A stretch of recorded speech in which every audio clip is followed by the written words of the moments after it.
Je m'appelle Julien Malan, je signe sous le nom de Seth et voilà, et je peins des murs.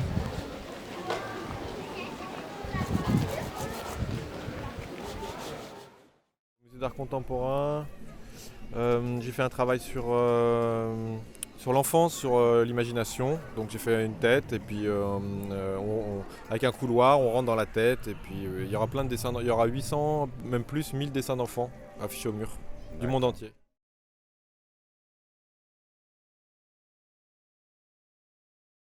L'exposition invite environ une bonne dizaine d'artistes, street artistes ou artistes qui interviennent dans l'espace urbain dans le monde, puisque l'idée est venue en fait à partir du voyage de Julien Malan, alias Seth.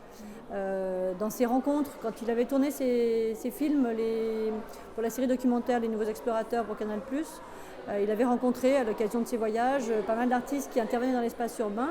Et donc l'idée était qu'on puisse inviter un panel de ces artistes qu'il avait rencontrés, principalement en tout cas ceux qui avaient un regard plus particulièrement tourné vers la tradition, vers les techniques un peu ancestrales, même si ils utilisent des techniques contemporaines.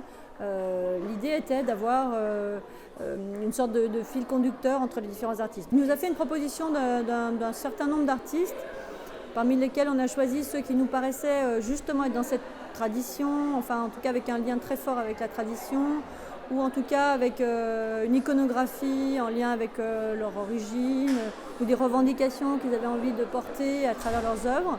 Et donc ça s'est fait un petit peu comme ça dans le choix des artistes.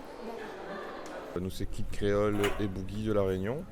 On a commencé le graffiti en 98-96. On s'est rencontrés aux Beaux-Arts de La Réunion en 2004. On a commencé à peindre ensemble à ce moment-là jusqu'à 2008 où on a commencé ce projet-là. En fait, on a arrêté de faire du graffiti académique, je dirais.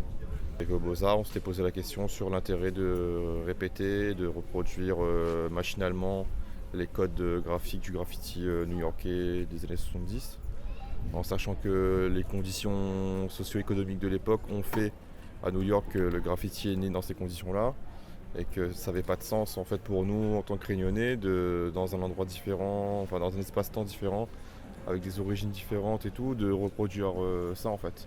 Donc on s'est posé des questions là-dessus. Et on voulait du coup exprimer quelque chose de vachement plus personnel et de vachement plus ancré dans l'endroit où on était. Et donc à ce moment-là, on commençait à peindre en fait dans des maisons abandonnées, des maisons qui se font détruire. Donc c'est des vieilles maisons créoles en bois et tout. Et naturellement, ça nous est venu qu'on a commencé à peindre des fantômes en fait, des fantômes en noir et blanc. Donc on est parti sur le noir et blanc en rupture par rapport au graffiti. Et donc on a redécouvert, on essaie de retravailler plus la ligne et le dessin. Et au fur et à mesure, en fait, on est allé plus profond et on a commencé à peindre des espèces de créatures un peu végétales, animales. Après, on est passé au minéral par rapport à la montagne. Donc on a un rapport très fort à la montagne, au paysage, aux nuages, à La Réunion. On s'est beaucoup inspiré des contes et légendes de La Réunion aussi par rapport à ça, en sachant que la mort en fait le rapport à la mort est très spécial à La Réunion. Donc on a essayé d'exprimer tout ça et on a continué après c'est venu naturellement sur une mythologie en fait liée à La Réunion et une mythologie liée à l'océan Indien en fait.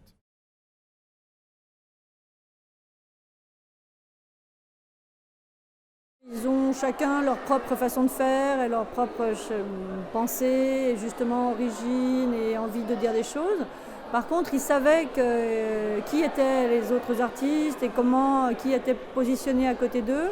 Certains ont souhaité un petit peu s'imbriquer légèrement, d'autres ont réagi en fonction des projets des uns par rapport aux autres sur les questions de couleur, de positionnement, de composition.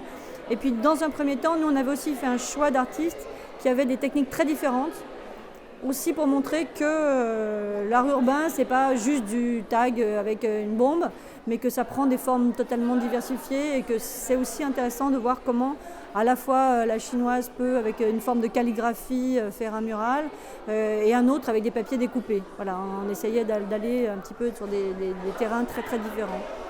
Mais on a justement voulu éviter l'écueil de demander à des artistes de street art de faire des choses qui se montrent dans un musée, c'est-à-dire sur toile, sur papier. Donc on leur a surtout demandé de ne pas faire ce qu'ils imagineraient être pour galerie ou musée, et de bien faire comme ils font habituellement, c'est-à-dire intervenir sur des murs qu'on leur laisse à dispo, comme s'ils étaient dehors. Et aussi, pour cette raison-là, on a prévu pour tous un mur dehors, pour qu'ils aient cette liberté d'être dedans et dehors. Donc tous interviennent à la fois dans le musée et à la fois dans la ville, aussi bien dans le métro que dans des parkings, que sur des murs, sur le sol, sur la chaussée. Donc on a vraiment une diversité à la fois dedans et à la fois dehors, donc on n'est pas juste clos dans le musée. Mais effectivement, le fait d'être dans un musée, l'approche est forcément un peu différente. Et d'ailleurs, eux-mêmes s'en rendent compte aussi, parce que les contraintes ne sont pas les mêmes, les conditions de sécurité, etc., etc. Bueno, dentro de lo que yo manejo es un poco como una mirada a las raíces, porque justo en un mundo tan globalizado llega un punto donde te desconoces, ¿no? Y sobre todo siendo de la parte de México y Latinoamérica, creo que tenemos tanta influencia y tanto pasado que llega un punto donde quieres copiar a otros países que serían como los llamados primer mundo y olvidas un poco de lo que tienes. Y en el momento en el que obviamente sí puedes crecer, y la idea es que puedas expandirte más, pero siempre sabiendo de dónde vienes y cuál es tu origen. Cuando tienes eso muy claro, obviamente puedes defender todo lo que tienes y todo lo que te rodea, ¿no? Y sobre todo en México, que hay como un problema con los políticos de cómo se manejan los bienes y cómo se distribuye un poco lo de la nación, y a veces nos olvidamos un poco de que también es nuestra responsabilidad tener esa conciencia de qué tenemos en realidad. En América Latina, yo lo que he visto es que la gente tiene hasta el poder de decidir de qué color quiere su casa. Y hay muchas partes en Europa donde la colonia decide de qué colores se van a pintar todas las casas.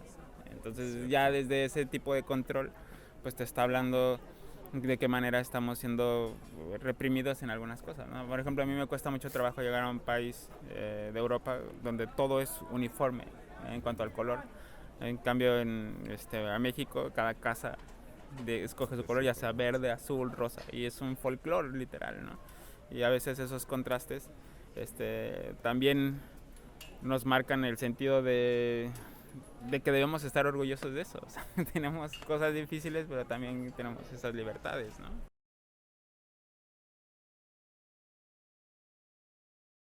Ce sont des artistes qui font directement, très souvent eux-mêmes, sur les murs leurs œuvres.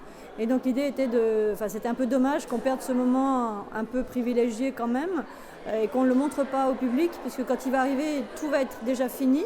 Comme souvent dans les expositions, on voit des peintures, elles sont déjà finies. Mais en tout cas, là, c'était vraiment une occasion assez exceptionnelle de pouvoir voir comment les artistes travaillent.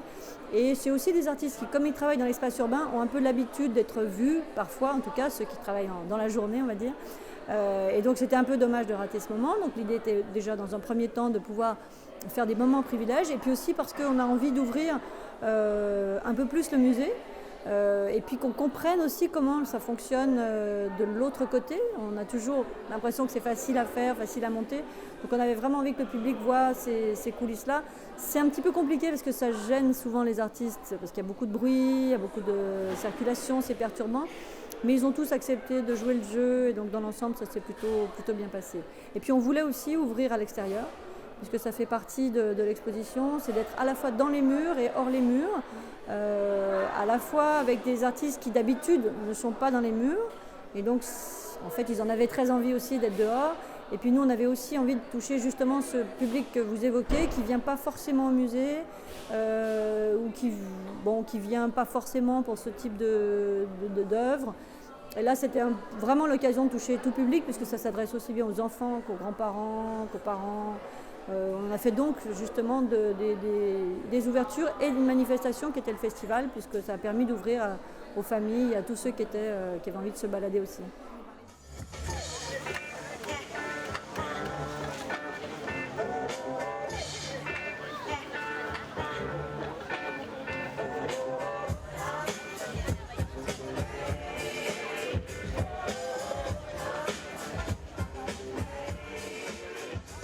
Je suis présidente de l'association 3 qu'on a montée avec Cartouane. On a beaucoup voyagé dans plusieurs pays parce que mon métier c'est professeur de français pour les étrangers.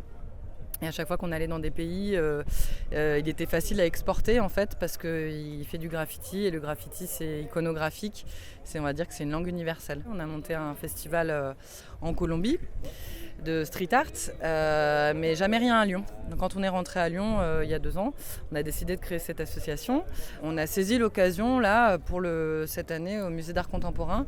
On a vu passer donc l'exposition Icônes urbaines avec des graffeurs, une dizaine de graffeurs internationaux, d'Ukraine comme Tech, du Mexique comme Saner, etc. Et l'idée, c'était de leur proposer un off, puisqu'en fait, ils interviennent dans le musée d'art contemporain à l'intérieur. Et nous, on voulait leur proposer un off, c'est-à-dire le graffiti dans son lieu naturel, on va dire, dans son milieu naturel, c'est-à-dire la rue. Hola, soy Elio Tupac y vengo de Perú. En esa ocasión vengo a Lyon puntualmente al Museo de Arte Contemporáneo. Es un evento artístico que vincula más las expresiones artísticas vinculadas al espacio público, el street art y todo lo que implica, digamos, desarrollar actividades en la calle. Mi trabajo puntualmente radica, digamos, en el uso de la palabra como un medio en el espacio público y aplica una estética muy particular que se desarrolla en Perú, que es los carteles chicha. Mi padre desarrollaba carteles chicha, yo soy la segunda generación desarrollando carteles chicha, y de algún modo siempre ha habido esa vinculación gráfica con el dibujo de letras. Entonces lo que yo hago es como trasladar ese formato pequeño del cartel a los muros en un formato más grande. Coger esa expresión gráfica que existe en Perú para llevarla un poco más a la comunicación social. Hay una especie como de cuestionamiento dentro de los artistas que trabajan en el espacio público, en el arte urbano, ya que la mayoría sí tienen un compromiso social, digámoslo, y entonces digamos como el aprendizaje técnico de lo que asumen cada uno de ellos también lo aplican con el mensaje. Entonces a veces está bueno en la calle y de esa manera espontánea hacemos algún cuestionamiento político, ideológico y lo que sea, pero lo que pasa es que los artistas urbanos en Perú y en Latinoamérica como que ya, o sea, tienen un trabajo técnico, un trabajo estético muy definido, pero le aplican también un contenido social.